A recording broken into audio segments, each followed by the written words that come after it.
अभी पिछले कुछ महीनों से लगातार दिल्ली के अंदर एक बड़े स्तर पर जो है डेमोलेशन की कार्रवाई की जा रही है। जैसे भूमिहीन कैंप हो गया और बंगाली बस्ती हो गई। दिल्ली के अलग अलग के इलाकों में जो है दिल्ली सरकार की तरफ से डीडीए ने जो है नोटिस लगा करके अपनी डेमोलेशन की कार्रवाई की। लेकिन अभी जो है एक तरफ बरसात है, बाढ़ का जो है सीज़न चल रहा है, पूरी दिल्ली में जो है हाई अलर्ट है। लेकिन वहीं दूसरी तरफ डीडीए ने दिल्ली के अंदर दूसरी जगहों पर जो है नोटिस लगाए हैं। कौन सा इलाका है, कब नोटिस लगाए गए हैं और क्या कहा गया है, वही सब बात करने के लिए हम यहाँ पहुँचे हुए हैं। ये बताइए, सबसे पहले यहाँ का जो पूरा एड्रेस है, जो पूरा जोग्राफिकल यहाँ का पूरा इलाका पड़ता है, ये कौन सा इलाका है, क्या है, कब से लोग रह रहे हैं, ये बताइए आप। देखिए, मेरा नाम विजेंद्र सिंह है और मैं इस भंवर सिंह कैंप और नेपाली कैंप का प्रधान हूँ मौजूदा वर्तमान में। तो मैं 35-36 साल से यहाँ रह रहा हूँ। तो मेरी जानकारी के अनुसार हमारा जो कैंप है 79 का यहाँ बसा हुआ है और 79 से आज तक लगा लिए कितने साल हो गए।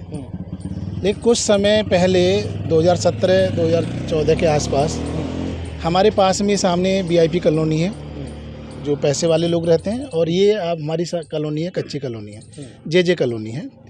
तो इन लोगों ने हमारे यहाँ रहने से एतराज़ उठाया और इन्होंने ये कोर्ट में एलिगेशन लगा दिया कि ये झुग्गी झोंपड़ी वाले ये वातावरण ख़राब करते हैं और या गंदगी फैलाते हैं या अनऑथराइज कंस्ट्रक्शन, अनऑथराइज बहुत सारी चीज़ें करते हैं, एक्टिविटी करते हैं।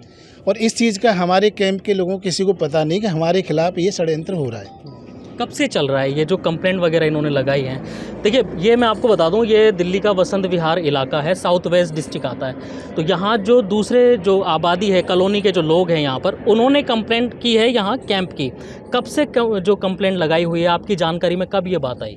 2017 में हमारे पास नोटिस मैसेज आया था कि आपके कैंप को डिमोशन किया जाएगा और आप लोग खाली कर दीजिए। तो हमने उसी समय बहुत सी भागदौड़ की थी।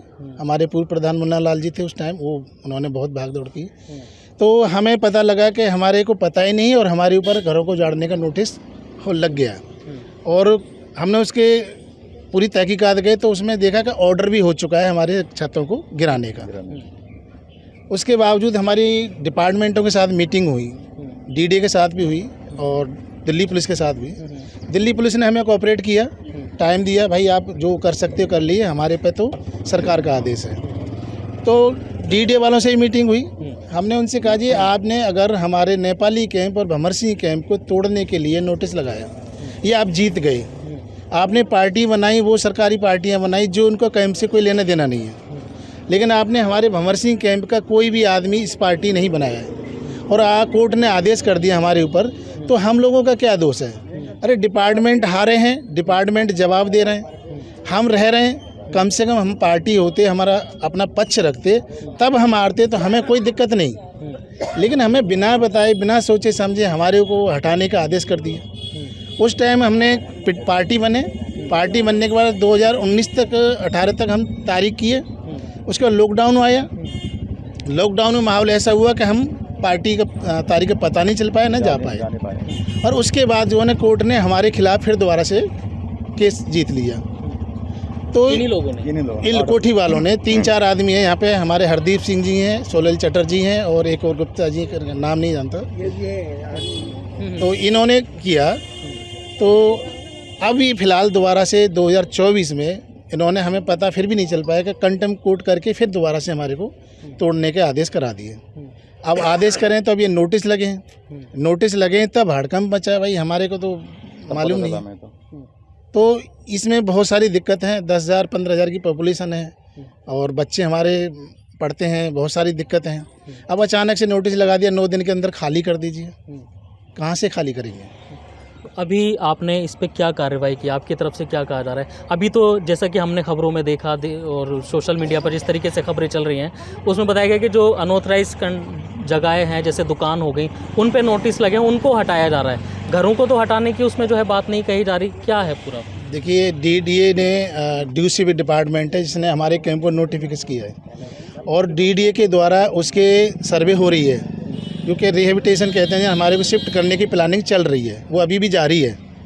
और हम लोगों को कोई ऐसी इतराज़ भी नहीं है कि भाई अगर हमें जगह के बदले जगह मिल रही है तो कोई इतराज़ नहीं है। लेकिन ये कौन सा तरीका है कि दोबारा से नोटिस लगा देना, वो जारी है कार्रवाई, उसके बीच में आके नोटिस लगा देना कि हम दुकानों को तोड़ देंगे। यहाँ कौन सी बड़ी एक्टिविटी होती है, यहाँ कौन सी फैक्ट्री चल रही है? अरे रोज़गार का छोटा मोटा रोज़गार लेकर के घरों में बैठे हैं, उसमें अपना बच्चे पाल रहे हैं, टाइम पास कर रहे हैं, कोठियों में माताएं बहनें काम करती हैं। अब उन्होंने एक मुद्दा बना लिया कि पहले इन दुकानों को तोड़ दो, फिर इनके घरों को तोड़ दो। ये तो एक एक करके टूट जाएंगे, भगा देंगे, बात खत्म हुई। जिस तरीके से ये लगातार कार्रवाई की जा रही है, हर जगह कहीं ना कहीं कुछ ना कुछ वजह बता करके जो है डीडीए डेमोलेशन कर रहा है। आखिर सरकार एक चाहती क्या है? डीडीए आखिर ये जगह खाली करा करके करेगा क्या? देखिए, ये वन विभाग की ज़मीन बताता है डीडीए, हमें तो मालूम नहीं है। 79 एक मैंने नोटिस पढ़ा है परमिशन का, उसमें 1980 में ये रिज एरिया में आई है ज़मीन, और 1989 में हमारे पास प्रूफ है, हमारे जो पुराने लोग थे उनके पास सबूत में है कि 1989 में जब हम रह रहे थे उसके बाद ये रिज में आया है। अब रिज का बहाना ले लिया है कि जंगल एरिया में ये सब एक्टिविटी नहीं हो सकती, कोर्ट का नियम है, गवर्नमेंट का नियम है, और ये बहाना लेकर के हमें हटाने की प्लानिंग कर रहे हैं। कितनी आबादी, जैसे 10,000 लोगों की आबादी आपने बताई है, अभी इसमें सरकार के लोगों से किसी से मुलाकात की आपने? कहीं से कोई आपको कुछ सहूलत मिलने की उम्मीद लग रही है? क्या चल रहा है मतलब? देखिए, हमारा क्षेत्रीय विधायक अनिल शर्मा जी हैं, हमने सबसे पहले उनके पास गए कि भाई साहब, आप 6 महीने हुए आपको जीते हुए और हमारे घरों पे इस तरह की कहानी शुरू हो गई है, आप हमारे लिए क्या करते हैं? तो उन्होंने हमें सभी कैंप के प्रतिनिधियों बुला करके समझाया कि मैं आपकी एक भी घर टूटने नहीं दूंगा और इसकी मैं जो जानकारी लेकर के आपका पूरा सहयोग करूंगा। तो उन्होंने हमें पूरा आश्वासन दिया है और हमारे घरों को ये कहा है कि मैं कुछ नहीं होने दूंगा। उसके साथ साथ हमारे विधायक जी ने, हमारी सांसद बहन बांसुरी जी हैं, उनको भी बुलाया है। उसके साथ साथ सारे डिपार्टमेंटों से बात भी कराई हमारी और पूरा आश्वासन दिया है, और हमें भरोसा है कि उनके आश्वासन से हम जीतेंगे और हम अपना घर बचा सकेंगे।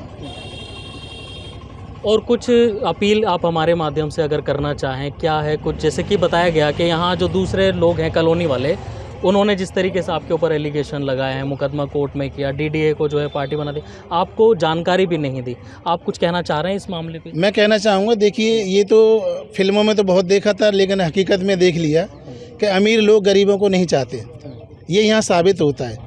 अरे, इन लोगों को दिक्कत थी, आपत्ति, मैं खुद 2-3 बार इनके कल्याणी केंद्र में गया, यहाँ के बिंद्रा जी हेड हैं, और भी कई लोगों से हमने संपर्क किया है कि अगर आपको कोई दिक्कत है तो आप हमसे बात करिए, हम आपकी बात स्वीकार करते हैं, जो आपकी दिक्कत है ख़त्म कर देंगे।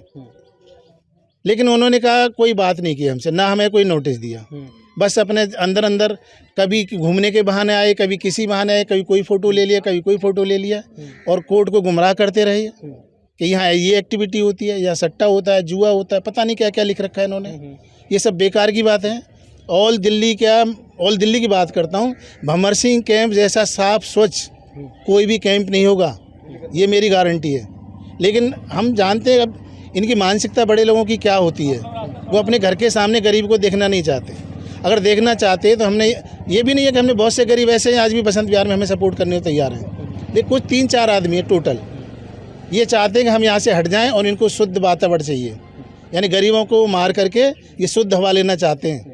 ये तो परमात्मा भी नहीं देगा। देखिए, ये मतलब बड़ी हैरानी करने वाली बात है, इंसान को इंसान से ही जो है वो तकलीफ़ हो रही है। अभी बीच में देखा कि किस तरीके से जो स्ट्रीट डॉग थे, कुत्तों को भी जो है हटाने की बातें की गई।